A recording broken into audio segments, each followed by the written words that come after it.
We are starting a new book today, and we still have one here if anybody wants to read, and we're not asking the class to read it though, because it's really pretty dense in terms of academia kind of stuff. And so I can tell you when I'm the teacher, I'm going to be skipping around some things and not necessarily talking about all of it. Do you know this guy? No, but that the title looks. Yeah, Shane, you really know how to sell a book. I was gonna say, don't discourage people from reading the book. on the other hand, this is how I always read. Yeah, this is how I read. I skip around until I find the most important stuff, and then I hone in on it and read more. That's how I read a textbook. I don't know if that's right or wrong, but that's what I do. I'll award you an honorary master's degree in wisdom literature. I'm a skimmer. Yeah. So he's got a lot of intriguing stuff in here. He kind of hones in on what's the date that each book was written and all that stuff. But I'm going to give you the highlights is basically what I'm saying. So here I wanted to share who he is. This is Daniel Estes. Hang on a second here. Let me get rid of this here.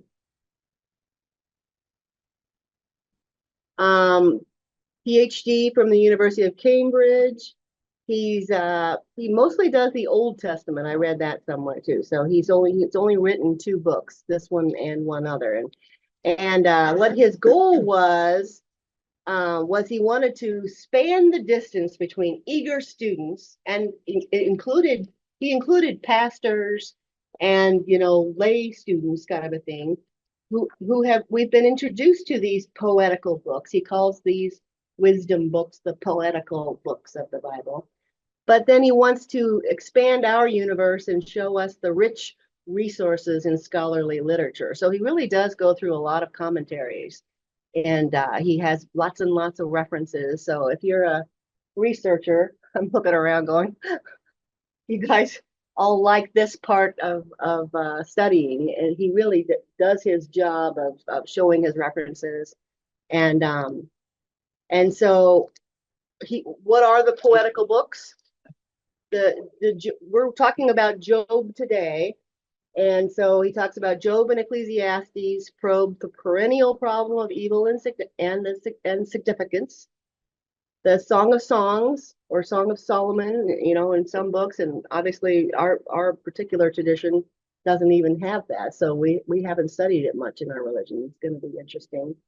He says it develops a delightful theology of intimacy. I kind of liked how he said that. Proverbs addresses the various ways in which wisdom is practiced in life, and I'll talk a little bit more about Proverbs later. And then in Psalms, he talks about how humans speak to God out of the full range of their experiences. And for those of us who love Psalms is all about emotion, every emotion possible. And he actually does go through 10 different types of Psalms. And I don't know why I highlighted that, because I can't read it. Mm-hmm. Oh, my question to the group before we get started is there a particular poetical book that you have always loved? Just, when you're looking at these books, Job, Ecclesiastes, Song of Songs, Proverbs, and Psalms, which one is your go-to if you're looking at an Old Testament, love, your study of the Bible? I wanted to ask that. Psalms. I heard Psalms back here. Was that wrong? Ecclesiastes. Yeah. Really? Wow. I'm torn between Job and Ecclesiastes. All right. Ecclesiastes can be very, very dark, but it can also be very, very light. Yeah. Depending on how you look at it. All right. It's my second. Ecclesiastes. What's your first? Psalms. Psalms. Okay. They wrote a number 1 song yet. Yes. Yeah. What did you say, Dorothy? There's a number 1 song yet in Ecclesiastes. Wait, For every time there is a season. everything. Or That it? To everything. Turn. Okay. Season. I like Job. I think Job. You do? And yet they all decided that I should be the one teaching Job. Although, once again, I must admit that every time I go in and I delve deeper into a book that I have hesitations about, I find something interesting to talk about. It'll So be good for you. Jim. I know that's what you say. And that's kind of what's happening to me. So this is good. So here's how here's the order of this book. I wanted to share with you what he does. So he first shares a summary of key introductory issues, and then he goes into his exposition of this particular book. So he uses the NIV Bible to do it. And with Job and the shorter books, he just kind of goes through the whole thing for us. But like he talks about there's 10 types of Psalms, and that obviously I'm a Psalms girl, and so that's kind of what really intrigued me about this book and other books we have been looking at is that is to really dive into the types of Psalms. So that's going to be fun for us later on in the book. And then he goes, when he's studying Proverbs, he's going to do it by topic. So, and then the third part of his study is to show us his bibliography. So that's how Professor Estes does things. I'm going to skip that for now because I want to go into, I asked everybody to read Job for this week. And so I want to make sure that we just have the story, as many details as we can in our head. I mean, at least the structure of it, because he talks a lot about structure in this first part of the chapter. So I found this little 11-minute video of the story of Job. And so it's kind of fun. So I'm going to share it with you. Book of Job. It's a profound and very unique book in the Bible for lots of reasons. The story is set in a very obscure land that's far away from Israel, Uz. The main character, Job, he's not even an Israelite, and the author, who's anonymous, doesn't even set the story in any clear period of ancient history. This all seems intentional, though. It's like the author doesn't want us to be distracted by historical questions, but rather to focus simply on the story of Job and on the questions raised by his experience of suffering. The book of Job has a very clear literary design. It opens and closes with a short narrative prologue and then an epilogue. And then the central body of the book is dense Hebrew poetry, representing conversations between Job and 4 dialogue partners called the Friends. These conversations are then concluded by a series of poetic speeches given by God to Job. Let's dive in and we'll just see how it works together. The prologue introduces us to Job, and we're told that he's a blameless, upright man who honors God. He's a super good guy. And then all of a sudden, we're transported into the heavenly realms, and God is holding court with his staff team. It's a very common image in the Old Testament describing how God runs the world. And among the heavenly beings is a figure called the Satan, which in Hebrew means the accuser or the prosecutor. And it's like we're watching a court scene.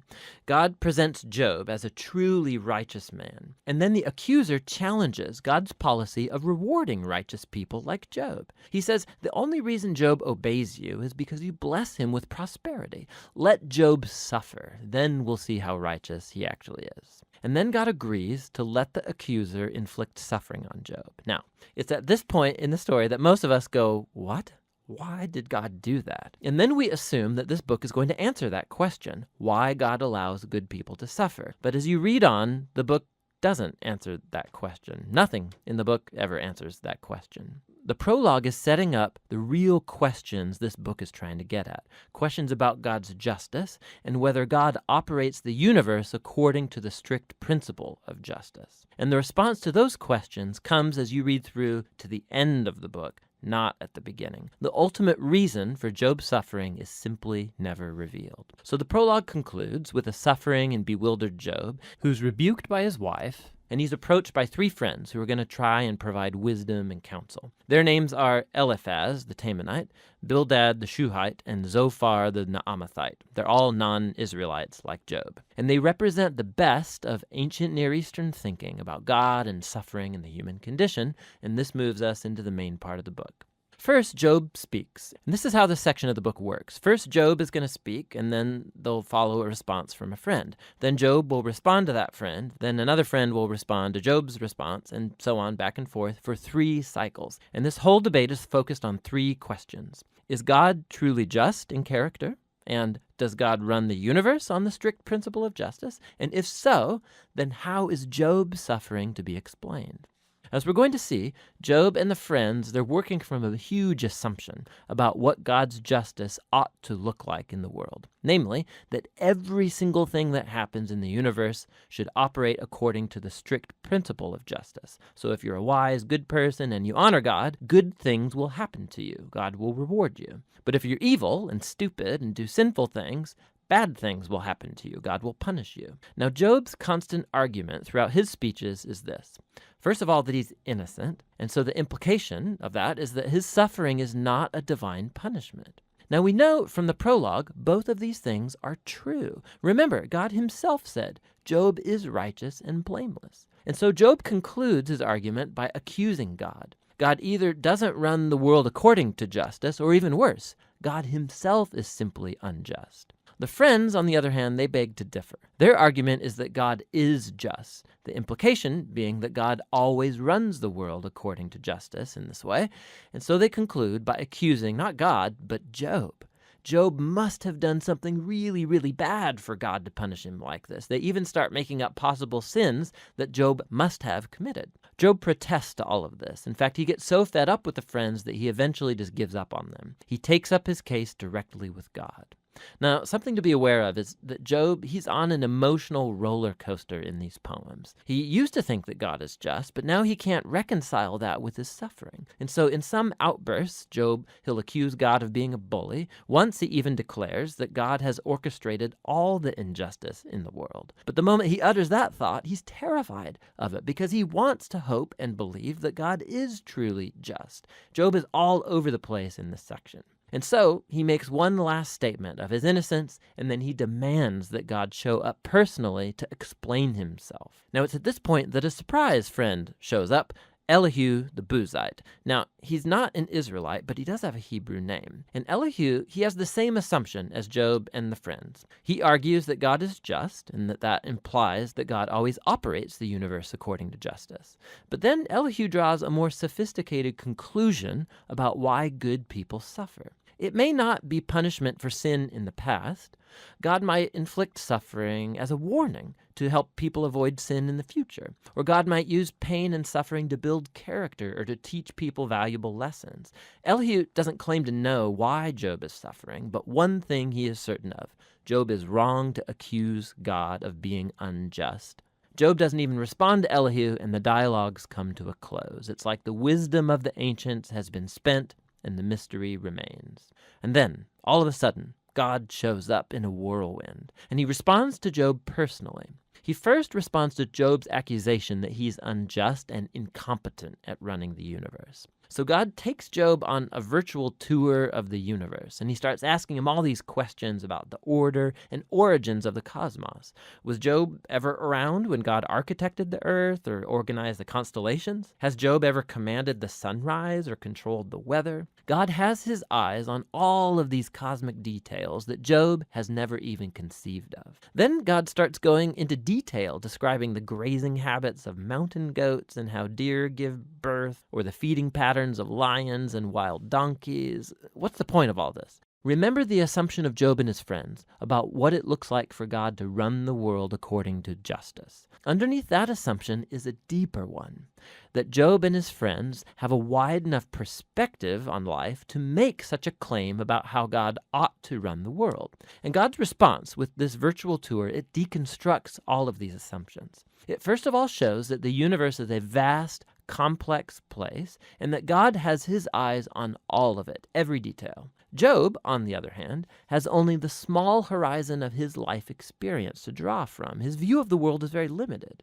And so what looks like divine injustice, from Job's point of view, needs to be seen in an infinitely larger context. Job is simply not in a position to make such a huge accusation about God. After the virtual tour, God asks Job if he would like to micromanage the world for a day, according to the strict principle of justice that Job and his friends assume, punishing every evil deed of every person at every moment with precise retribution. The fact is that carrying out justice in a world like ours, it's extremely complex. It's never black and white, like Job and the friends seem to think. Which leads to God's last point. he starts describing these two fantastic creatures, Behemoth and Leviathan, which some people think are poetic depictions of a hippo and a crocodile, but more likely they refer to well-known creatures from ancient Near Eastern mythology that are used elsewhere in the Bible as symbols of the disorder and danger that exist in God's good world. These creatures, they're not evil. God's actually quite proud of them, but they're not safe either. The point is that God's world is amazing and very good, but it's not perfect or always safe. God's world has order and beauty, but it's also wild and sometimes dangerous, just like these two fantastic creatures. And so we come back to the big question of Job's suffering. Why is there suffering in God's world? Whether it's from earthquakes or wild animals or from other humans, God doesn't explain why. What he says is that we live in an extremely complex, amazing world that at this stage, at least, is not designed to prevent suffering. And that's God's response. Job challenged God's justice. God responds that Job doesn't have sufficient knowledge about our universe to make such a claim. Job demanded a full explanation from God, and what God asked Job for is trust in his wisdom and character. And so, Job responds with humility and repentance. He apologizes for accusing God, and he acknowledges that he's overstepped his bounds. Then all of a sudden, the book concludes with a short epilogue. First, God says that the friends were wrong, that their ideas about God's justice were just too simple, not true to the complexity of the world or God's wisdom. And then God says that Job has spoken rightly about him. Now, this is surprising because it can't apply to everything Job said. I mean, we know Job drew hasty and wrong conclusions, but God still approves of Job's wrestling, how Job came honestly before God with all of his emotion and pain and simply wanted to talk to God himself. And God says that's the right way to process through all of this, through the struggle of prayer. The book concludes with Job having his health, his family, his wealth all restored, not as a reward for good behavior, but simply as a generous gift from God, and that's the end of the book. So the book of Job, it doesn't unlock the puzzle of why bad things happen to good people. Rather, it does invite us to trust God's wisdom when we do encounter suffering, rather than try and figure out the reasons for it. When we search for reasons, we tend to either simplify God like the friends, or like Job, accuse God, but based on limited evidence. And so the book is inviting us to honestly bring our pain and our grief to God, and to trust that God actually cares and that he knows what he's doing. And that's what the book of Job is all about. Okay, so I kind of like that version of it in a nutshell. Basically, that's what the book of Job is about. So now, as we go through this chapter of our handbook, we're going to be able to kind of relate a little bit better to what Mr. Estes is telling us about different sections of the book. So he starts out by talking about, we don't know who the author is. We don't know exactly the date. So he makes what Professor Estes does in this book is that he kind of quotes a lot of different scholars to say this is what this scholar says, this is what this scholar says, and so he kind of gives us the possibilities. So for us to just kind of decide for ourselves, because quite frankly, the scholars cannot agree on the date or the authorship of Job. So the dates range from the time of Moses all the way through the 8th century. The place is a land called Uz, which is outside of Israel, and our little narrator told us that. And then as far as authorship goes, there's a question about whether it was written contemporaneously, and Estes says, no, probably not, because in the end, it says that Job lived 140 years. And so that's somebody talking later in life. So he's kind of just putting down for us. This place called Edom or Aram is in Syria. And I thought it was interesting that it's that area is known for its wisdom. So wisdom writers are, go away. How do I get to the next slide? How do I get past it? Maybe I'll just go back, just do the right arrow. So that you There, okay. So here's what wisdom literature, I looked it up because this is what we keep talking about in this book. Wisdom literature, it's not just in, the Old Testament, it's all through the ancient Near East. And so it consists of statements by sages and the wise that offer teachings about divinity and virtue. This genre uses techniques of traditional oral storytelling, and then it was disseminated in written form. So whoever wrote Job was very comfortable with the language and the forms of wisdom writings. So that's how we're talking about who that author could have been. He has an unusual sensitivity to and likely experience with suffering. So whoever wrote Job really wanted to answer that question. Our little vignette kind of explained that to us. And obviously it's a struggle for many of us reading Job. It's like, why did Job suffer? He was righteous, and why did God allow Satan, or as the guy said, the Satan, which actually is a little bit different than Satan. The Satan means the accuser. I don't know if you got that part in the little vignette thing, but so that's kind of interesting. So, and Job doesn't answer that question. And so that's frustrating for all of us. But I do kind of like that whoever the author was, that this person really wanted to figure it out. And so perhaps God is saying to all of us, you don't know what you're talking about. Your viewpoint is very small. God's is very large. Leave it alone. Trust God. I mean, that's kind of a good lesson.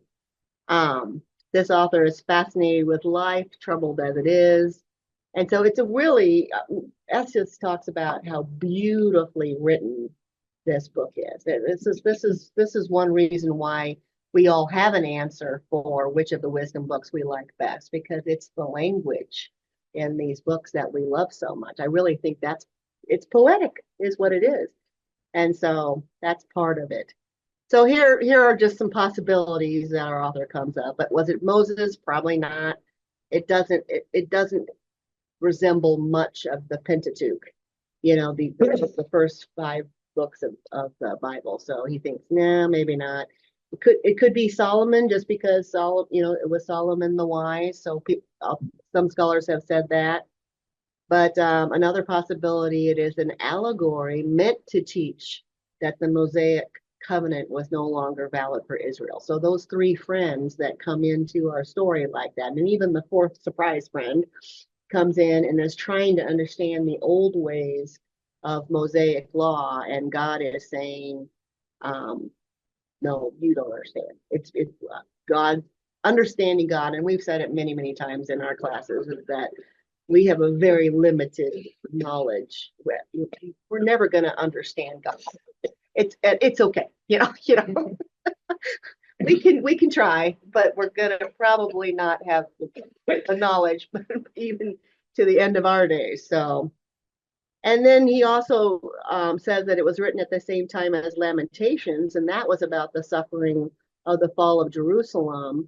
But Estes says that Job is about individual exile and suffering, while Lamentations is about the whole community. So it probably wasn't that. So these are just possibilities of the scholars trying to figure out who wrote Job. Well, I'm thinking it's not us, it's Oz. The 3 friends are the Scarecrow. Yeah. I have to say that did cross my mind. I don't know if Baum was Baum written first, Job or the Wizard of Oz? We know that Baum was. I don't know. I mean, I never read whether Baum was actually. Isn't it Baum that wrote Wizard of Oz? Yes. I never read that he was basing it on Job, but it's kind of interesting. There are some similarities. I'll have to go study that. I'll look that up. And then the wizard comes by and says, no, this is the other way. And he's wrong. The wizard is all wrong. He was just a guy in a balloon, But his answers were perfectly sensible. They were. But she had the answers in herself. All she had to do was click her heels. Exactly. So, I mean, yeah, there's a lot of similarities. Brilliant. I never thought about that before, but Brilliant. I'm looking at this ooze going, oh my gosh, did he give us a modern version of There's a lot of folks that do that. yeah? Well, Star Wars is very.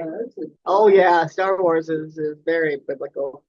Okay, so there's also a discussion about whether it was one author or if it was an editor putting a bunch of different sayings together. And once again, Estes kind of gives both sides of the argument. And while there is what he loved about the book, you can tell that Estes really likes this book because he's like, there's a clear design and narrative plot. And we saw that in our little vignette there is that, you have the prologue, you have the epilogue, and you have the dialogues in the middle. And it's clearly written in this wisdom format to tell that story that a person wants to tell. So he's kind of leaning towards it's at least it's a unified text. But then there's also, there's two sections that might not be able to be reconciled because we have in the framework part, you've got God saying how righteous Job is and how he's the model of patience. But then in the meat of the book and the dialogue parts, he's very defiant and he's a different person. And so there are some scholars that say that maybe these are sections that were linked together by the editor. So, but most agree that the original kernel of Job is in the dialogues, and then the poetic parts may have been added later, kind of that exposition, that explanation of what the dialogues, I mean, I really like him arguing with his friends because can't we all see each other doing that? It's like, he's like, God is unjust, and his friends are saying, it's not God, it's you. What did you do wrong? And so that to me was such a human concept that I could definitely relate to. Yeah. So I went through, before I found the little vignette thing, I actually went through and Estes goes through the different sections of Job very, very specifically. And so we've got and really I'm glad we had the vignette because I understand it better now. It's like it's so well organized. You've got this prologue where Yahweh assesses Job as righteous. So from the very beginning of the book, we see that Job is righteous. That's a given. Okay. And then the arrival of the three friends, of course, later we'll talk about how Yahweh is kind of he's bragging to the Satan that that Job is this righteous person. And so the Satan comes in and says, who was one of the angels, by the way, in this story, which is interesting. He says, well, he's only being righteous because you've given him a good life. It's like he's not going to be as righteous if we give him hardship, so God allows the Satan to give him hardship after a hardship. And so that's when all of these that's when Job he doesn't blame God. He thinks he's unjust, but he's really trying to figure it out. And that's when his three friends come in to try to help him. So Friends like that who needs enemies. yeah, I know. I thought about that too. I I mean, hear it, Jeremy, what? I said, with friends like that, who needs enemies? yeah, Well, I don't know. I think they were just trying to give him answers. yeah. Well, and they were very sympathetic when they Yeah. first came in. They came to sit with him because nobody knew why it just all of a sudden so many things happened to him. His family died. I mean, anything that could go wrong did go wrong for Job. And so really they came to sit with him and try to help him. But and really what Job is trying to say to us is that all of them, all Job and his friends, they were the only structure they had in their head was if you're good, you're going to be rewarded. If you're a sinner, you're going to be punished. So they were really trying to figure it out, you know? And so Well, that's they even were- what they were trying to- Elihu was They're doing, huh? trying to preach to him that that was the way it was. And they, several places he says, you didn't come to comfort me. Right, You know, that's So true. their comfort may have started that way, but they ended up basically trying to preach Yeah. to him that. But he believed it too, in some ways. I mean, he knew he was righteous, though. That's Well, why he yeah. was trying to say, I don't understand God, what God's doing, because I am a righteous man. That's why he was so torn by it. But he believed in that old wisdom too. That's why they're all confused. Like, I'll send this out later. There is a paper that somebody wrote about comparing the Book of Job to both John Bunyan's Pilgrim's Progress and The Wizard of Oz. Oh, So spoiler alert, the Wicked Witch is the Satan. yeah, yeah. Which is interesting too, because we have Wicked. Has anybody read the book Wicked? Have you read Wicked? Oh, I'm surprised. It's kind of it kind of turns the Wizard of Oz story on its head, and the Wicked Witch is no longer wicked. So I mean, she is, but whatever.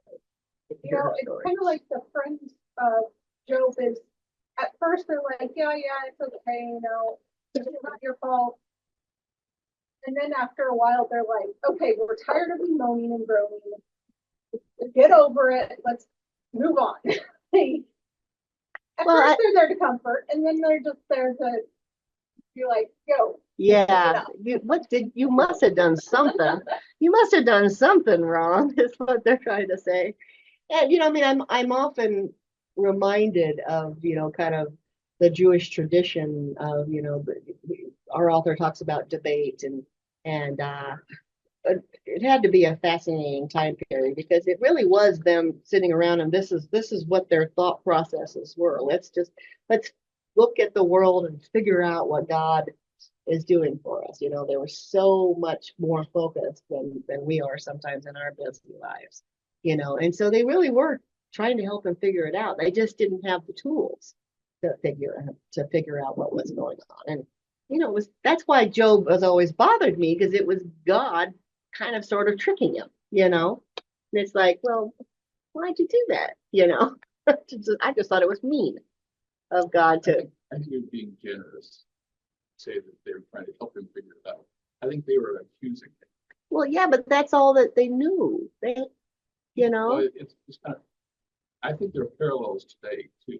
When you see someone who has an ailment, whatever it might be, the first time you encounter them, you're sympathetic. The second time you're sympathetic. The third and fourth and fifth time why don't you just get over it?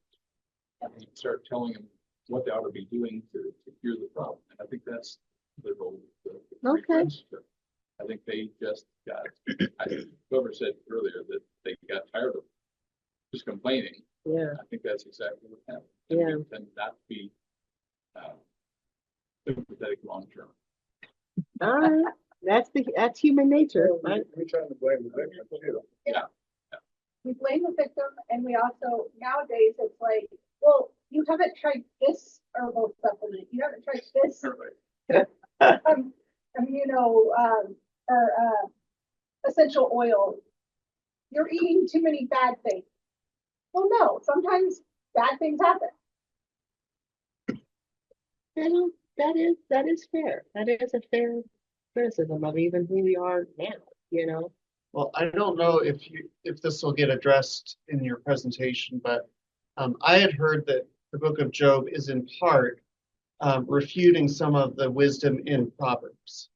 Proverbs is Yeah. very much about karma. Yeah, You practical reap wisdom. what He you calls it. sow. Yeah, he calls it practical wisdom. Yeah. Yeah. I do address it a little bit, but Yeah. we can talk about it some more. This is too small for you guys to read, so let me read some of what this says here for you. So it's basically our author is going through the different verses, trying to give us the structure. So you've got Job saying to God, punish me or acquit me, make a decision. And then Elihu comes in and tries to assume the wisdom role, but he also gets conclusions wrong because he summarizes the key issues, but he's still operating under that same wrong assumption that if you're good, you're going to be rewarded. If you're bad, you're going to be punished. So this is what Job is trying to tell us. And it's interesting then that when God does show up in the story, he doesn't answer the question. He just uses his own questions to show Job that there's just so much more that he doesn't understand, so it's this mysterious divine wisdom. And that's the word that I was trying to think of, Ryan, is that what Estes talks about is that the Job wisdom is about mysterious divine wisdom beyond our knowledge. And Proverbs is more about the more practical wisdom that is something that human beings might be able to understand. And so what Estes says is that in order to really truly understand God, you have to understand both Proverbs and Job. And so you have to put them together in order to understand Job. It's not necessarily refuting each other, but looking at them together. That's Estes's viewpoint. So Okay. um so Yahweh says to him in the end, he is innocent of sin that his friends accused him of, but he is still ignorant of the full range of God's intimate activities within the world. And so this Job is trying to teach, the readers that God is beyond our wisdom. I do like how our little author in our vignette was saying, well, were you around when I created the constellations? Were you around?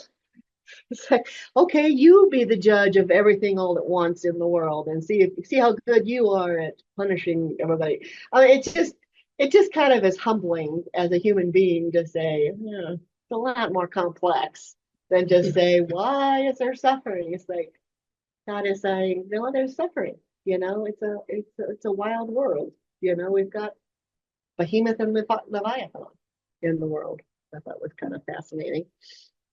So then there's a question about whether this is a literal true story. And what our author talks about is that it is in epic narrative form. He compares it more to like a parable of what Jesus said. He used the word mashal, which is a wisdom story that illumines some enduring condition or recurring situation by analogy. And then he talks about all the different forms of poetry in this book. And so the author, this is him praising him again. It's like he uses so many rhetorical devices. It has that lament, it has that hymn, it has a proverb in it. And so it's all about this kind of debate points for somebody, which I kind of like that viewpoint of Job. It's like, when you look at the structure of Job, you really do see that somebody is setting up, this is the argument, and God coming in and saying, well, good argument, but you lose, So that appealed to me. Did you explain way back about allegory or the mosaic, kind of about being like, yes? Oh yeah. So yeah, hang on a second here. Do I have it on the next one? Yeah, the allegory part of it, how I understood it, and you guys can correct me, is that it really does talk about, what the wisdom writings were about during that time. So it was all three of those friends, and including even the fourth surprise friend that came up. It's basically that's what the country, that's what they all believed at that time. And so this is the story to take us out of what they were all believing at the time. Did you have more? Go ahead. How's that play with the Mosaic covenant? That's what I would get. Oh, from what Moses was saying? Well, if your slide said an allegory, it was. Yeah, I did. It could have been an allegory that the Mosaic covenant was no longer enforced or applied to Israel. I didn't quite understand the allegory or how they came up with the allegory.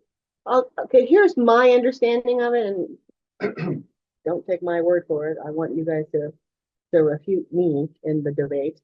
But when Moses came around, when you look at the Pentateuch and you come up with, Moses comes down with the covenant, you know, to the new people. This is the chosen people. So here's all the laws that you need to follow in order to be righteous, you know. So here is what God is saying. Here you go. Here's what God is telling you to do to be a righteous people. You do all these things, you're in, you know. And I think Job did that. Job did all of those things, you know. So why is he being punished? You know, he followed all of the Mosaic law. And so I think that's what he means by the allegory. Anybody else? Well, I think the Mosaic covenant was I will be your God and you will be my people. So if you keep my law, you're going to be blessed. So Exactly. the allegory is obviously that didn't apply in Job's case. So what was the problem? Yeah. But there's some deeper things too, in that the Mosaic law covered 627 different rules and regulations. And the belief was that until the Messiah comes, no one will be able to keep all of those things. So technically, you could say that Job's friends were correct. He probably messed up in some way. Yeah. Probably messed up one of the laws, you know, Yeah. because he was obviously not the Messiah. Right. So Yeah. maybe, you know, maybe the covenant still applies and Job just didn't see how it applied in his life. And I think that's where the allegory is, that somebody has suggested, well, maybe because of this story of Job, they're saying that the Mosaic covenant is now null and void for some reason. I don't know why. There you go. So Estes says, this is a wisdom disputation form. I kind of like that disputation form. It's all about that debate. It's a divinely inspired work of imaginative literature, and it's a case study basically of how a righteous person deals with evil, you know, coming down upon him.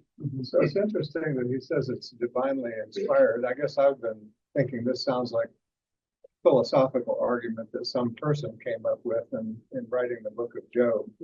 Clearly, you know, if that's the words of our author. Yeah, that is his You know, words. he has a different Yeah. feeling about that. Yeah. He definitely has, you know, God is coming and you know, infusing this author with here's the answer. Because you know, the way I understand Professor Estes is he's like, you know, the author was struggling with this, you know, and so if this is a divinely inspired, you know, imagination, then this is God saying to the author at the time, you know, don't worry about it. Trust me. This isn't about the laws, like we were just saying, you know, and so that's how I took that divinely inspired imagination. A lot of the Bible, well, all of our scripture, that's exactly what we can say. They're just different language. Once again, we've got to decide on our language. So Elihu is kind of an interesting character coming in and trying to help, you know, and Estes called him he's kind of that transition person. He's summarizing the arguments and the issues, and Estes actually called him a theological foil for God. I kind of like that. So it's like he sets up all the issues and then he still makes all the wrong arguments, you know. And so it was basically a preparation. It was just like, and here's God. God's going to come in and actually give you the correct answer. So it's kind of a fascinating book when you look at it from a literature standpoint, which is what Estes is doing here. So Also, is the young man. yes, yeah, it's a He's youthful. coming in, he waits till all of these three wise old men have their say. And then he tells them what their story is. Right. And he gets it, he at least gets the issues correct a little more than the three old guys did. But he was still wrong, you know, because all of them, you know, I mean, and you think about even in today's time, you know, when we're trying to help our friends, and you know, I think about what you guys are saying was it really is hard to help a person who is just so down in their luck and depressed or whatever it is, because you do get exhausted. I get that, you know, but it's really hard from the perspective of that person too, you know, so no one's really helping them. They're trying, but it's just not working, because God wants to come in and say, you know, I have your back kind of thing. I really want you to trust me, you know. So I struggle with everybody in this story, quite frankly. So, oh, I thought Estes made an interesting point, in that little part of the story where God is saying, to Job, here's my personal interactions with all of the creatures that you haven't done this, you haven't done that. Estes saw a maternal instinct in what God was explaining about who he was. I just thought that was interesting. Maybe we can just keep that question in mind in the next couple of weeks, see if we see it when you're reading Job. It did make me look at Job differently, I will admit to you guys. So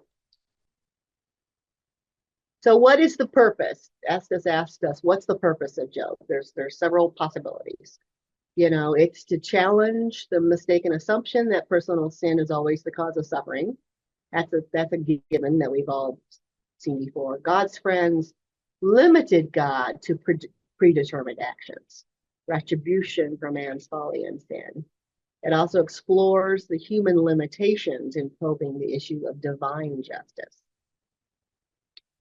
And it shows the reader that Yahweh and the Satan, I like saying it that way, are affecting the experiences of humans. And his secret purpose in this story was, Yahweh's secret purpose was to expose the falsehood of the accuser and eventually prove that Job was worthy, that his faith was still there. So Job thought he was living in a finished world, but God showed him that with grace, God favors those who are undeserving of anything but his judgment. So I thought that was interesting that Estes pointed out that the element of grace came into this story. It's not as often in Old Testament stories as with New Testament He's stories. extremely conservative. Okay. And the college he teaches at is extremely conservative. So I think we're going to see some of that language Okay. probably infused in his writing. Okay. Well, Which is fine. I think we need to look at it from both yeah, perspectives. I like it. The fact Yeah. that you brought that up, I think, is interesting, and you picked up on that. And I think Yeah, I that's didn't know why I that's picked where up on he's that. coming from. Yeah.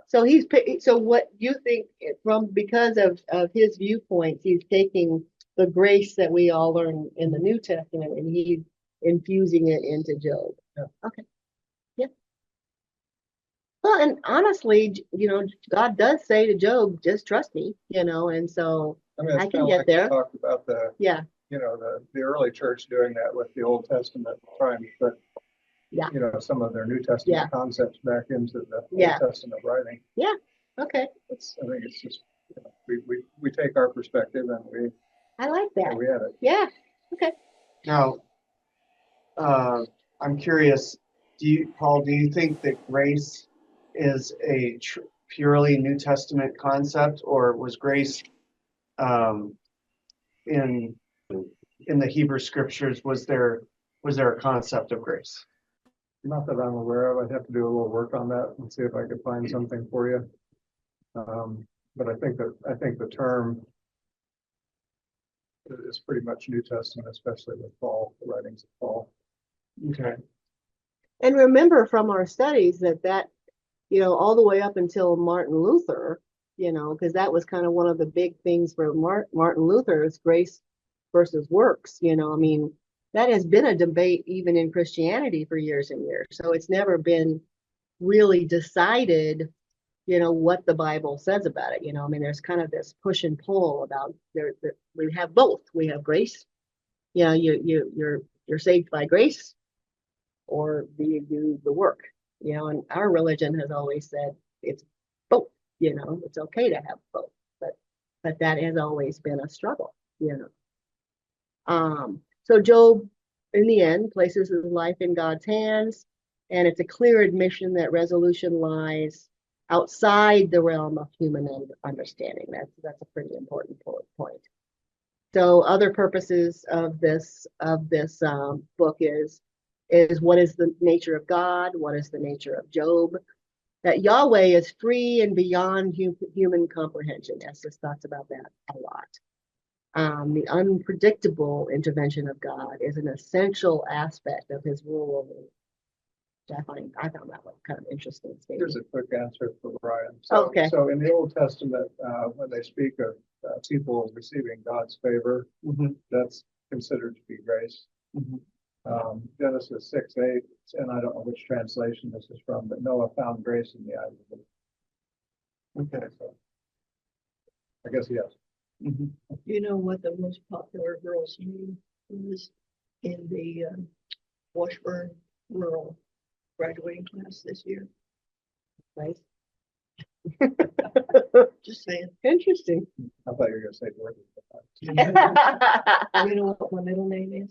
Grace. Grace. Is it really? Oh, that's nice. So God's freedom lies behind exceptional cases, such as Job, where suffering afflicts a person who has lived in such a way that he would reasonably expect divine blessing. God's freedom. That was an interesting way to put it. It's like, all right, well, that's true. He's got enough power. I mean, Estes was very specific about he doesn't like the scholars that say, you know, you have to choose between a God that is all good versus a God that is all powerful. He thinks you can have both, you know, that it diminishes God to say that it's one or the other. So this is why he's saying, you know, God's got that freedom, you know. And so, you know, in our particular tradition, we talk a lot about agency, and God, yeah, he's got the power, but he also gives us our agency, you know. But this is, you know, the nature of suffering has always been a problem for religious people from the dawn of time, is what I'm thinking, you know, and this is Job trying to wrestle with it. Oh wow, I was tired when I wrote this. Is Job's nature conditional on God's blessing? The Satan thinks yes. And because Job kind of hangs on, God shows him and the Satan that their relationship is intact. So themes in the book that we'll see a little bit more later is the knowledge, nature of the wicked, the human condition, the role of friends. We talked about that a little bit. The analogy of nature, the role of God, and the moral order. And then this is where I was talking about practical wisdom. Proverbs is reliable, but must be combined with speculative wisdom to find the sum total of divine wisdom. God is mysterious to finite humans. That's how Estes looks at this. Then I kind of went through, as I was reading Job, you know, I tried to get like a little quote from each of his friends. Yeah. So this is what Eliphaz said to him: "Blessed is the one who God corrects," which is like, that seems cruel. And then Bildad says, "If you are pure and upright, God will rouse himself and restore you." Estes believes that humans want to tame God, to contain him in neat and tidy retributional schemes. But God comes back and he asks questions, and that's how he keeps the focus on him to say, you know, you need to trust me. Here's everything that I'm doing. And then Estes talks about the sharpest limitations are set on human wisdom. Job cannot possibly understand what God is doing, and I think we as humans kind of try to do that sometimes, is to understand God and understand the universe, and we have to realize that we're working from our human limitations. You think you understand at least a little bit? I think we can continue to try, you know, that's for sure. You know, I mean, we certainly believe in Community of Christ that human wisdom is part of the process, you know, but we also need to understand that, you know, we're never going to understand it all. Yeah.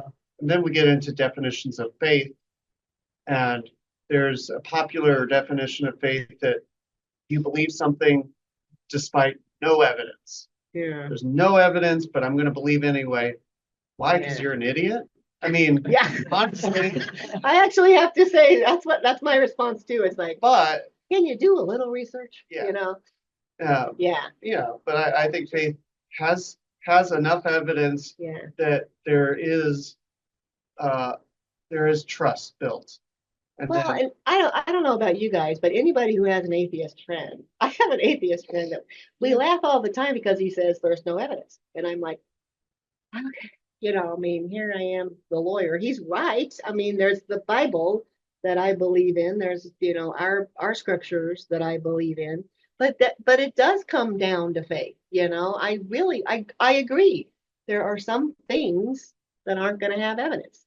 It has to be experience and feelings and who we are, you know. And there are some people in our lives who are going to completely reject that because there is no evidence, you know. And if anybody has ever read the book or watched the movie Contact, I mean, it's kind of, in my mind, it's kind of like, is there other intelligent life in the world? It's like, well, it's a pretty big universe if No, there the isn't. question is not other, but is there intelligent life? Neil deGrasse Tyson said that. He goes, when somebody asked him why we haven't met any aliens, he goes, I'm pretty sure they didn't think we were intelligent enough. Being me up, Scotty, there's No intelligent life here. I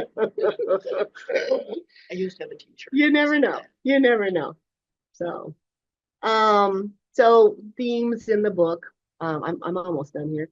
Perennial problem of evil. Why do innocent people suffer? Is God all good or all powerful? Can he be both? And suffering is not always punitive, but sometimes instructive. I kind of like that. I kind of like that. So that's it. That's actually it. Look at Yeah. me. I got done. Jane, So I use the guidepost Bible a lot, the rainbow Bible color, okay. because it's color coordinated. But anyway, their whole explanation of Job is it was God let Satan, I'm gonna say Satan. That's good. That's fine. Yeah, that's okay. But he let Satan take test Job's faith. It was a test of faith. Yeah, I know. I know. I don't like a God that does that. It's like, why would God do that? I know, but that's what that Yeah. book. And I they had know. all the footnotes and everything that they Yeah. used Yeah. in coming to that conclusion. I assume it's the king there that writes the book or Guidepost. guide. Yeah.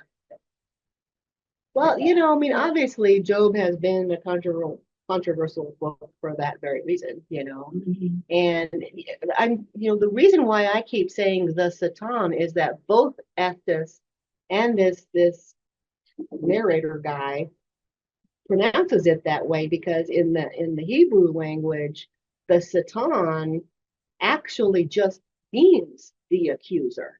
And so if you're looking at, story form, if you're looking at Job in terms of, what if it was a wisdom storytelling, it's basically setting up for us then that there is this accuser and you can insert whoever you want to into that the accuser is saying, if you take away a person's blessings, then that person is no longer going to believe or be faithful or be righteous. And so it sets up that story of you get a righteous man like Job, and even though he was pretty mad about it, he still, even when he was starting to accuse God too much, he would pull back because he was nervous about being too accusatory, so he was really trying to be righteous the whole time, and so everybody loves Job in this story, so I felt bad for him. So okay, so I don't know who are you teaching next week? Okay, I went through page 28. So we're getting into like the specific chapters, Nick. Well, I have an assignment for Okay, find out at least one section of verse in Job that either you strongly agree with or you strongly disagree with. Okay. Or that upsets okay, you. And, the primary ones obviously are, you've got 3 friends who come to comfort him, yeah. and you've got the young man, and then you've got Job. Mhm. And course, you can quote God too. Well, I've already got that one where his first friend goes, well, God's whole purpose is to come around and correct us. You know, it's like, You're just gonna talk. It's a we're gonna biggie for me. discuss Specific versions, okay, verses rather. okay, thank you. Okay. Thank you, everybody. That's what we're doing. That's what we're doing. This is our book.